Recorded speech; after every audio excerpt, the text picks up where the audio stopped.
So I think this is basically gives you an idea that these technologies are there in order to create privacy on the network. Now there's things to be said for privacy, but once you can take this down and you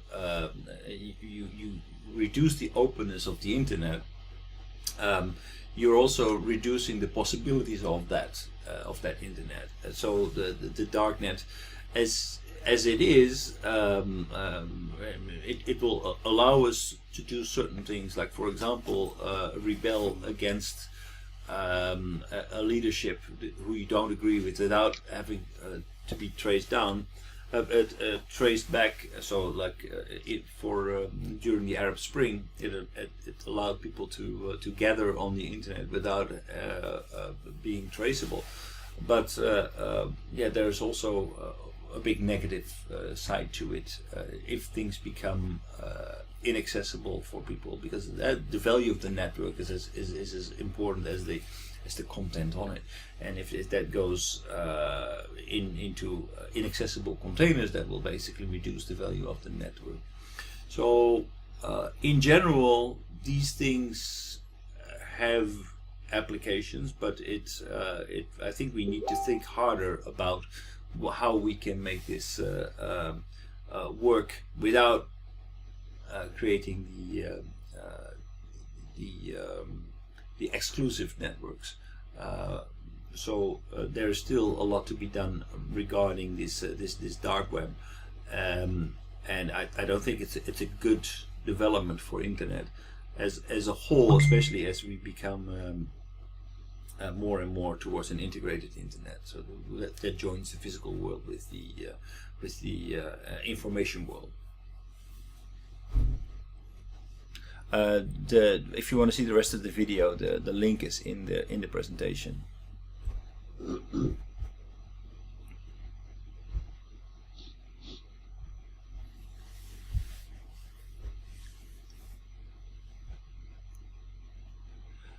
Zero marginal costs. Let's go to the idea of zero marginal costs. Is that video finished? It's not completely finished. It's not completely finished, but it doesn't give so much new. It just wanted to show you a few things of what the dark. By the way, I was so. By the way, what does it mean? Is that private networks on the internet? Certain parts of the internet which are private? not generally, yes. What do you mean private? Private, like parts of the internet that are inaccessible, that are Is this peer to capable? peer. Yeah, this is capable.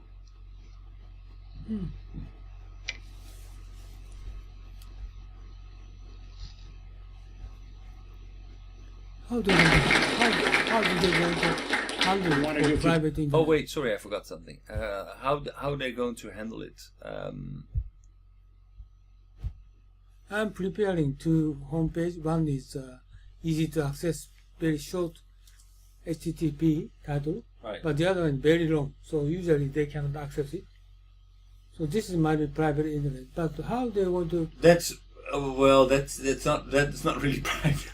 That's not really what we're talking about in terms of privacy. How they're going to establish a private network? Private network is by hiding your identity, hiding where your location, creating specific authentications, going peer to peer instead of like a World Wide Web. So it's only one-on-one communication is possible. How do they go? How can they do that? Using specific technology like Tor technology. Tor technology. Yeah. This is there. A lot of company using it. It is quite widely used, but especially used by people who have something to hide because they live in countries where they don't. Wrong purpose?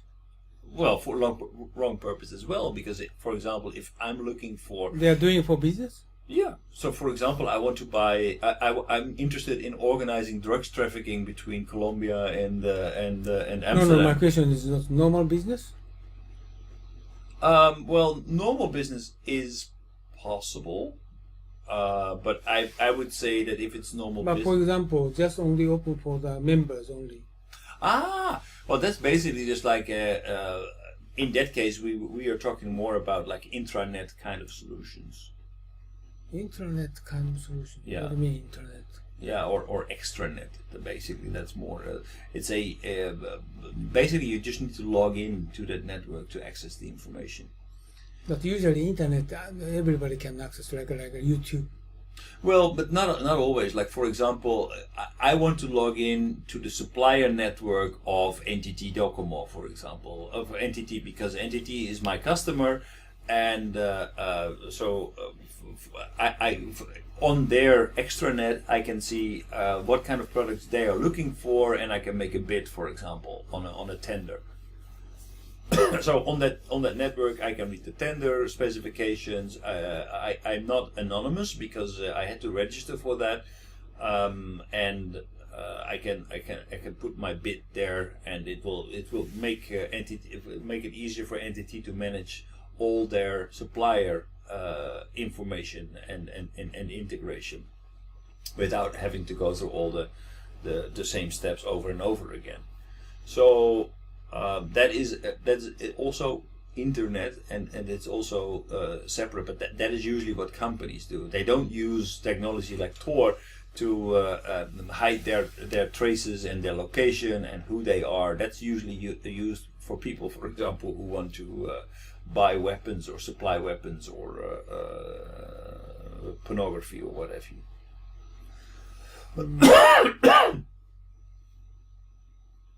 Okay. Or people who want to rebel against the government could also be users of that. Tool is providing some company providing tool software. Tor software. Tor was actually developed by the American military. Is this free to use? Yes, it's free. Oh. Yeah, but it's sponsored. It's actually sponsored by the American government. Still is the main sponsor for this technology.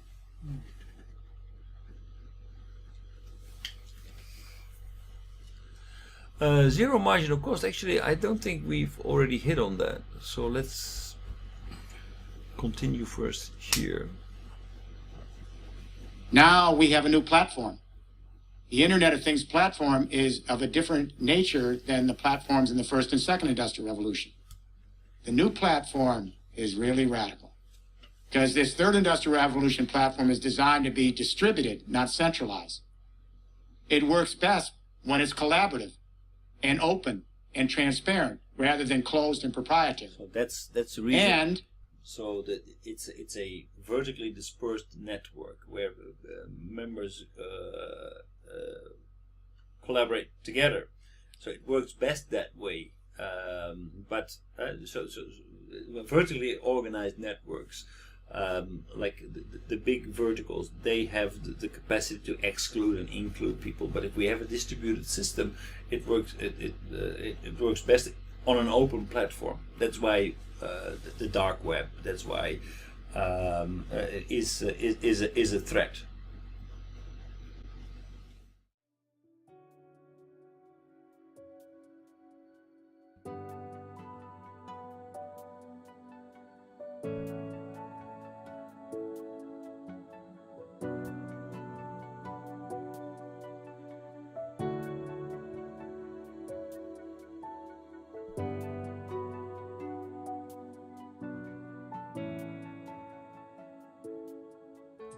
はい、皆さんこんにちは、雲野です。今日はですね、雲野塾の研修のプログラムをご紹介したいと思います。で、こういうふうなホームページありますけれども、ぜひですね、一度中身をご覧になっていただきたいと思います。今日はブーキューブさんのスタジオに来て、この収録をしておりますので、中身はこういうふうになってて、今最近ホットなね、グローバルリーダーの定義など書いてあります。